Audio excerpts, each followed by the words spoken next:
let's get started. So, um, I'm reading about. So this is called Encyclopedia of Space and Astronomy. It just looked interesting, so I wanted to read it. Um, yeah, the screen is too bright. Probably why you guys can't. Jesus.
isn't it so?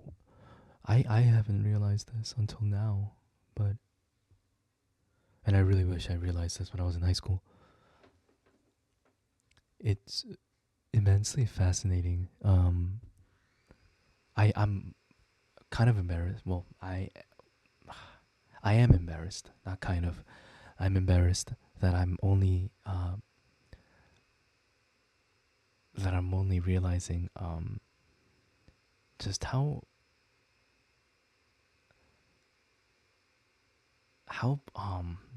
bizarre, if that's, you know, think about it. So, you know, there exists a un, unfathomable size of the world that outside of Earth, you know, that we have not experienced. Like, if the size of the Earth, if in my careful observation, if the size of the Earth is probably the size of a molecule, like an atom size, then the universe would probably be the observable universe will probably be much um bigger than the Earth that we're in. And I see it's insane. So what I'm trying to say is how so I'm reading something about the abundance of elements in the universe. And it says stellar spectra provide an estimate of the cosmic abundance of elements as a percentage of the total mass of the universe. The 10 most common elements are hydrogen at 73.5% of the total mass, helium at 24.9%, oxygen at at 0.7%, etc. Carbon at 0.3%. So what I'm amazed is, like, how did we, well, the discovery of atoms and the discovery of elements and distinguishing them as hydrogen and helium, and how these guys just exist in in a place that we haven't really visited yet, right? Like humans have actually never gotten to where Saturn is. They've never gotten to where Neptune is. Like, I'm talking about actual, like, like astronauts, not just by pictures or satellites. Um, and we have never gotten to places like Centauri, or Betelgeuse, or I've probably definitely mispronounced that, the star, the name of the star, or, it's insane. And at the same time, how do we figure that out? It's bizarre. It's crazy. Like, I wish I had this sort of mind state that I have right now when I was a student, when I was still in high school. Because curiosity is the strongest, in my opinion, curiosity is the strongest motivator for studying, for learning things. And deep down, you have to have this sense of, I think you need to learn to respect and love yourself first in order to respect and love the world. Um, yeah, it's bizarre. Like, goddamn. Like, somewhere out there, like billions of light years away, something has something in common with me. Like, I'm made out of carbon, right? This, whatever this thing that makes, that makes me, this hand, the 5 fingers, fingernails, somewhere billions of light years away, something has has something in common with me. I think that's just, you know, that's crazy. Like, how do we learn about that? I don't know. I just think it's some, like, like, mind blown shit. Think about that. Like, billions of light years away. Like, the human mind. Like, we can't even imagine a billion things, right? I think I talked about this way back regarding billions, because of the richest men on Earth having billions in in net worth. That's something crazy to think about. Like imagine having like a billion $100 bills. Just you know, like it's not even about like, oh my god, I have $1 billion, but it's literally about the sheer number of, like, or imagine you have a billion of, you write in, I don't know if a billion books, number of books have been published. I actually have no idea. I know somewhere I read um there was like 10 million, at least 10 million books in publication. I don't know about 1 billion. That's crazy. It's just, I don't know, it's crazy to think about. Like in the light year, the concept of 1 light year, it takes the light to, it takes light 7 seconds. I mean 1 second to travel around the planet 7 times. So something like that. Imagine like the length. I forget, but just number is not, it's not really relevant, but it's about the immensity. Like, it's just absolutely like huge, and you can't like it. We can't grasp it because we haven't traveled that much. If that even makes sense. Like if for one individual to actually understand the length of of the length of the light of a light year, they would have to travel in relatively what they're used to, like the length that they are used to, I guess. But they would have to change. They would have to see the change as well. I'm talking out of my ass, by the way. I have no idea what I'm really saying, but I feel like this applies to a lot of people. When you really try to put yourself in the other person's shoe. Um, so we have that, and then we have a billion of that. So we have 1 light year, which is an unfathomable length, distance. It's an unfathomable distance. And then we have that, and then we have a billion of that.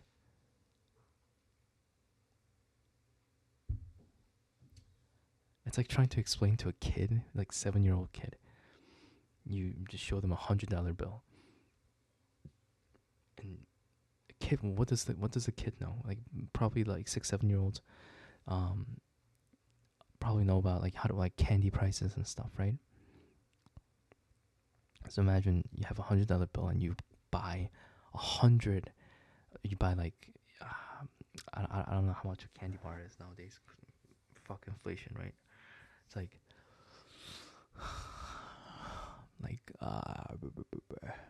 let's say you buy them 33 candy bars. Um, say that each candy bar is about $3. So you buy them 33 candy bars, and then give the kid 33 of his favorite candy bar. And the kid's like, oh my god. And then you tell the kid, the richest man on earth can buy has you know what I just showed you? That was $100 bill, and the richest man on earth has a billion of that.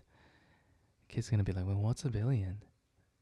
Is it a little bit more than 100? Because that's probably the highest number that they can think of, 100 or maybe 1,000. So you get to that crazy point. And this what do you call it? This makes me think of the I'm ranting in a very weird place. I was gonna um talk about a blog that I read almost a decade ago, but I feel like if I keep on babbling, I'm not gonna be able to read this. So yeah, it's good. I'm gonna continue reading. It's just crazy. I think overall, I wanted to say that how do we discover that we are made out of these um these special uh,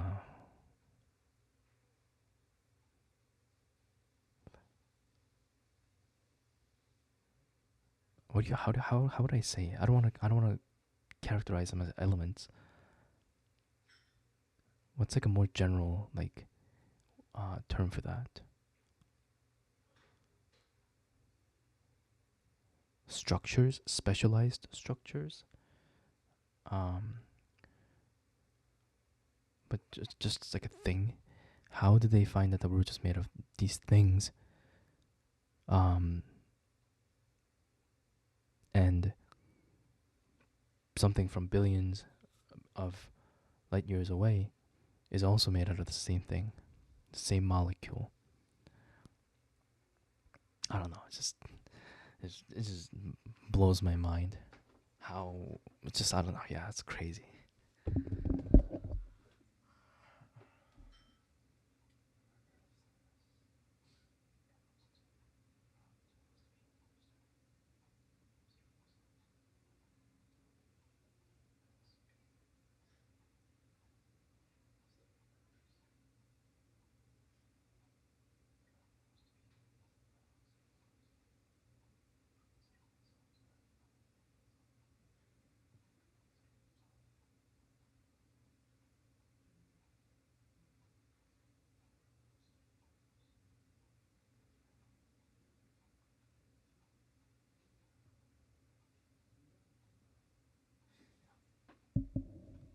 I mean, I think if I read journals or histories about how ancient human civilizations viewed the stars, think about that.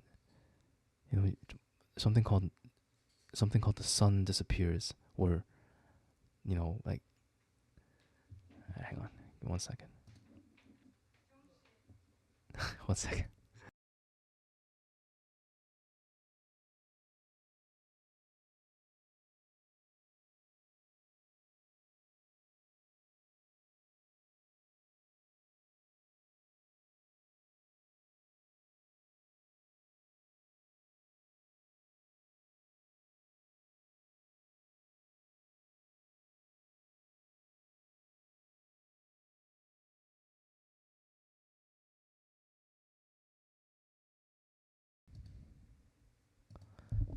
Yeah, it's crazy.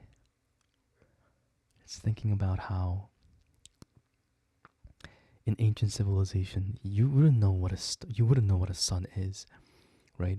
Just something same shape, something that's same shaped goes down after some sort of you know after doing certain things, right?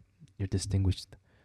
You're mandated a task that you get through a day. After that, something that's clearly bright, but not as blindingly blindingly bright comes up, and you have these sparkling. And back then there was no light pollution, so the skies, like who knows what they saw, it you know it just yeah, like damn. But like, can you imagine the wonders? Can you imagine the wonders of that, just staring at the sky, and thousands of bright gems staring back at you. Yeah, that's crazy. Damn. Yeah, that's crazy stuff.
Wait, that's crazy. Wait, so where those consciousness come from? That is actually crazy. What the where those consciousness come from then? Oh my god. Not even not just not even talking about us, obviously, but like talking about every living being on earth, like ants, um animals on earth. Ants, lions, leopards, giraffes, zebras, going back to like dinosaurs maybe. Not maybe dinosaurs, mammoths, like holy crap.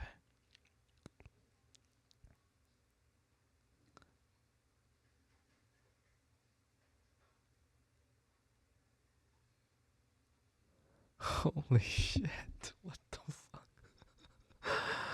Oh my god, wait, holy crap, that's crazy.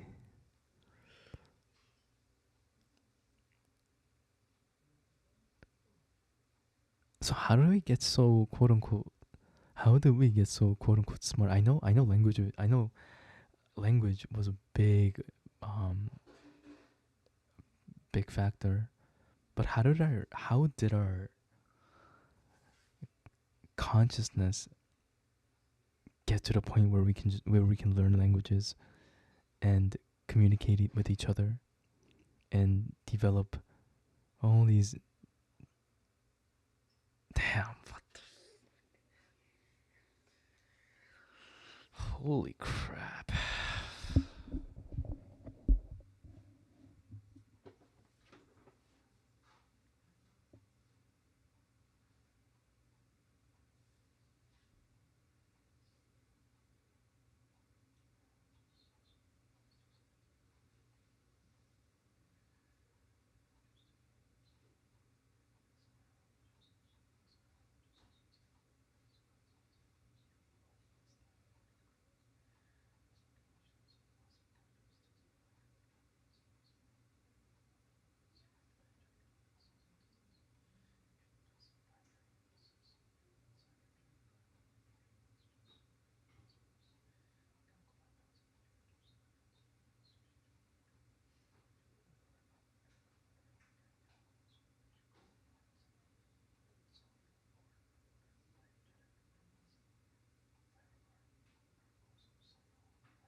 So one thing I from my reading I realized that this encyclopedia at least, is not for anyone who has absolutely no idea.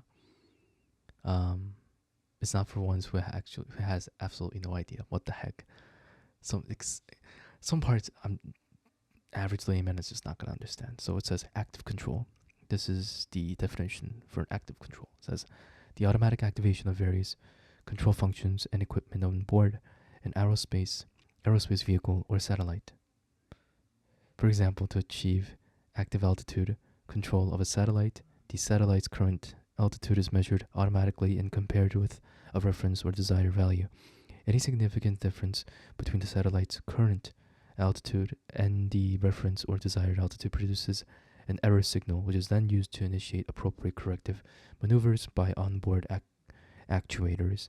Since both the measurements and the automatically imposed corrective maneuvers will not be perfect, the active control cycle usually continues through a number of iterations until the difference between the satellite's actual and desired altitude is within pre-selected tolerable limits.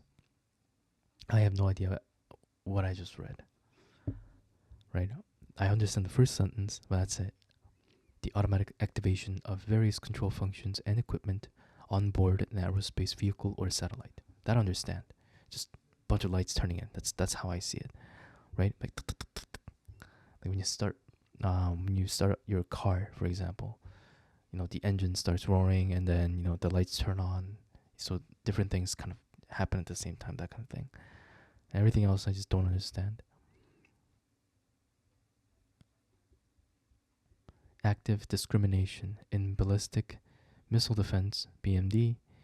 Um, the elimination of a potential target with electromagnetic radiation in order to determine from the characteristic of the reflected radiation whether this object is a genuine threat object, e.g., an enemy recent re-entry vehicle or post-boost vehicle, or just a decoy. Radar and laser radar systems are examples of active discrimination devices. Alright, so it's just too hard. Holy crap. This is a long one. Active galaxies. Alright, I'm gonna read this.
See you guys in the next video.